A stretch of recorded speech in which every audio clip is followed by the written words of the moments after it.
And the one, the only, Nick Bain. Good morning, sir. How are you? It's good to have you. Hey, Paul. Good morning. Thank you for the invite. It's always fun to be on with you. Man, 26 votes. Is that where it ended? You lose by 26 votes? Yeah, 26. I think that was where it was. Yes, sir. Yeah. How long have you been in the legislature? How long have you been there? 12 years. Came in 2012. Yeah. Now that you've had a chance to look at this, and I know you conceded defeat Wednesday of last week after they were counted several times. Nick, what's your analysis of this? What happened? Would you have done anything differently? In terms of the campaign, no, I wouldn't. I mean, look, unequivocally, and I'll say it, it was all about the flag. You know, there were some local issues. I had some local leaders here that I think wanted to sell the hospital, and I would never agree to that. But for the most part, Paul, it was all about the flag. I had two opponents that come out, and they were upset from the get-go about the reason and the fact that I changed or voted to change the Mississippi state flag. And let me say unequivocally, I would do that 1,000 times out of 1,000. It was the right thing to do, and we did it in the right way. And it's unfortunate, but again, I had right at 2,400 people who agreed with me. So I can certainly lay my head down at night. So Nick, you say that based on the fact that in his campaign, the guy who's victorious, he used that most of his advertising. In other words, that was on his stump speeches. They used it publicly and privately. But look, when I would go door to door, I had people who would shut the door in my face, who would say stuff that I'd never vote for you because you voted to change the flag. I had people call me a traitor to my race. They said some awful stuff to my parents. It was not a good look. But on the flip side of that, I had a whole lot of people up here, in Corinth especially, who were grateful, who were thankful for doing that, and realized that it was the best thing for Mississippi. Paul, I won basically 8 out of 12 boxes. Those other 4 were pretty close. There was about 2 that were not, and those 2 happened to be where he lived and where I felt the most hostility from the flag vote. But again, I wouldn't change anything. Well, if you look at it, I would think that you're probably the only casualty from that across the state. Now, the folks, our good people in Northeast Mississippi, we understand that they are very, very conservative. They've gone from being yellow dog Democrats to very, very strong Republicans across most of that area over a period of 10 or 15 years.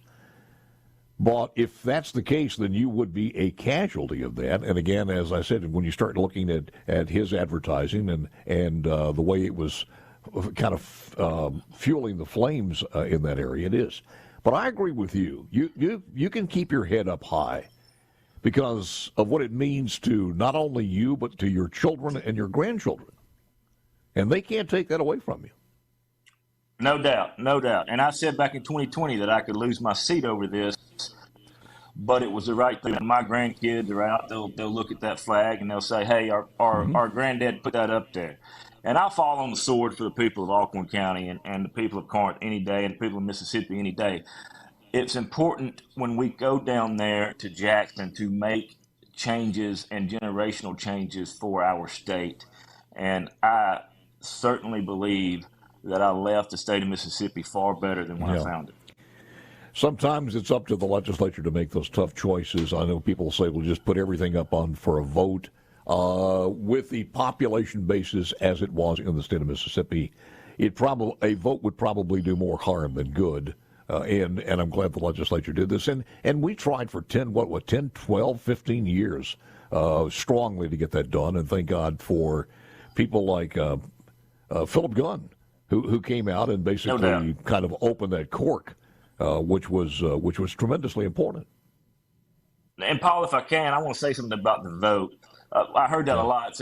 People said it wasn't about the flag, about taking a vote away. Well, here's the facts about that. The vote. Let's go back to 2020. Remember how hostile it was. You had Black Lives Matter. You had Antifa. You had all this stuff. I have no doubt that all those groups would have descended on Mississippi.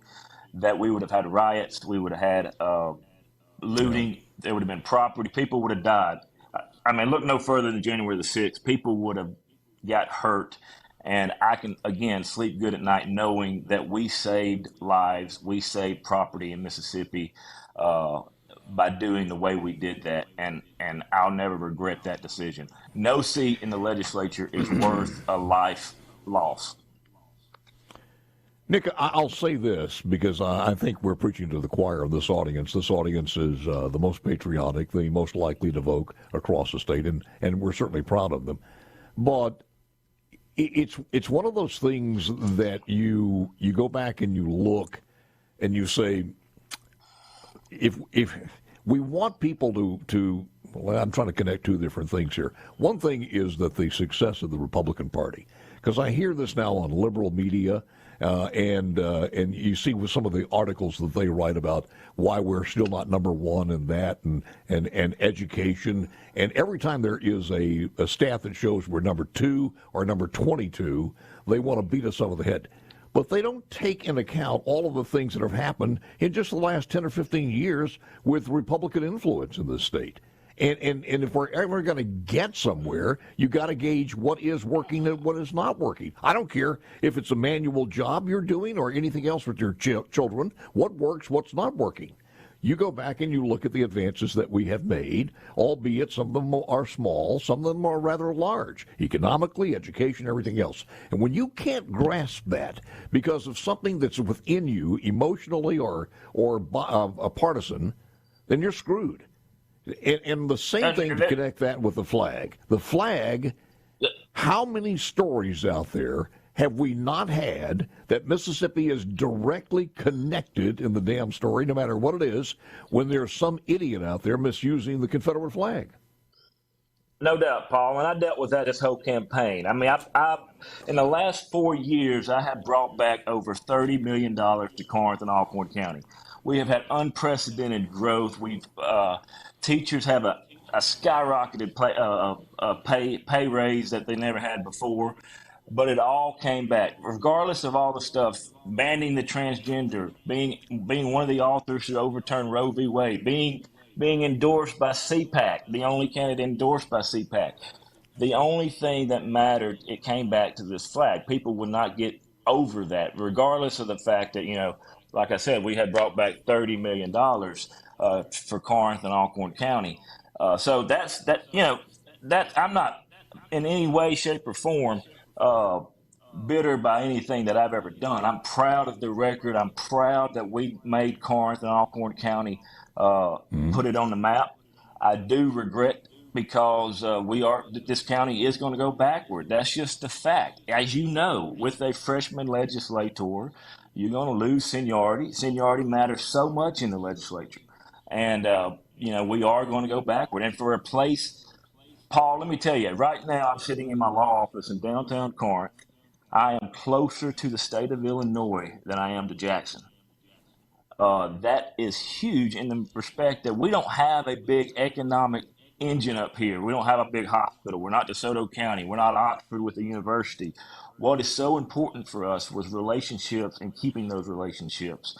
And it's unfortunate that the city of Corinth and Alcorn County is going to lose that. But hey, I always will honor the will of the people. I always have, and I am not sorry for anything that we were able to accomplish in the legislature. Hold on, I want to talk to you at the final segment here. Did you do the mileage on that statement as far as Illinois is concerned? Yeah, I did, yes, sir. That's mind-blowing. That's It's mind-blowing. true. No Yeah, wonder it it is took so true. long to get. No wonder it took so long to get my slug burger. Jeez. All right, back more with Nick Bain in just a moment. You've put forth in one of the things any freshman House member or Senate member will have to contend with. It is a process writing legislation, making sure the legislation is promoted the right way, and also guiding it through the very lengthy process is tremendously important. When you go back and you look at this, any key legislation over the years that you want to point out? Yeah, well, certainly the one that overturned Roe v. Wade was huge. You know, the income Yeah. tax. But me personally, the ones that I had the honor of working on was we passed some transformative mental health laws last year, along with help. You know, public. I'm sorry, the MDOC crisis and prison reform was something that I was Mm-hmm. really proud of. That we were able to get the people in jail that need to be in jail, but to give the people that need the help. So we did some really good stuff in that front, and I'm really proud of what we were able to help with people that struggle with addictions and mental health issues. Those were some of the big issues that I was proud to put forward, and that are going to have a long lasting impact on this state. Yeah. And I'm proud of that. I'm not sure what that count is when you start looking at the count. Was that a very low turnout as far as that area in that district?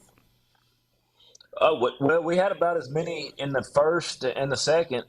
You know, we expected about 4,500 all campaign. So Mm-hmm. I think it was about what was expected. At least it was for me, anyway. When you look at the legislation that's on the table, or the things that you're going to, remiss the most about not being able to complete, what would that be? Yeah, well, I'm gonna miss not working with Jason and those guys that I came in with. I was really Mm-hmm. looking forward to being with that. I mean, look, we were going to have a very prominent seat at the table with Jason and his leadership team. I'm gonna miss that. I'm gonna miss the friends that down there. But I will say this, Paul. I've had a number of job opportunities, and I don't think I'm gonna be too big of a stranger in the 2024 legislative session. I think the state of the Capitol. I think they're gonna see me a little bit going forward next session. But I am going to miss being a part Yeah. of the friends down there, and just being a part of the policy part of it. Well, to that end, have the people in your district and in the area seen the last of Nick Bain as a politician? You know, you never know what the good Lord has in store. But I will say that I don't think the state of Mississippi has seen the last of me. I think that answers just about everything, and we appreciate it very much. Any final thoughts, sir? Paul, thank you. Always appreciate the invite. And again, this is 9/11. I would be remiss if I didn't mention that and be reminded of that fateful day. So a couple 20 years ago now. So Yeah. I do We have were asking people all on that in my thought and prayers. Yeah, we were asking people on C-Spire text line, where were you when 9/11 happened? How about you? Where were you? I was at Ole Miss. I was a student at Ole Miss, and I was actually driving from Oxford to Corinth, coming home. And I can tell you the exact spot. It's amazing, the exact spot on Highway 78 in Tupelo where I was. You know, my little boy, my 10-year-old, he had a project over the weekend to ask his parents about 9/11, and I told him that story, and I recall that was really, for my generation, Paul. I'm 43. For my generation, that was really the first act of war or something like that we had experienced. So I Yeah. told him about that and how that made us feel. And I remember going back to Ole Miss because I had a night class, and it was just solemn, just a weird feeling. When people say the world changed then, it certainly did. It changed for all of us. Nick, I thank you for taking the time, sir. I look forward to talking to you in the future. Anytime. Thank you, Paul. You got it, man. Nick Bain,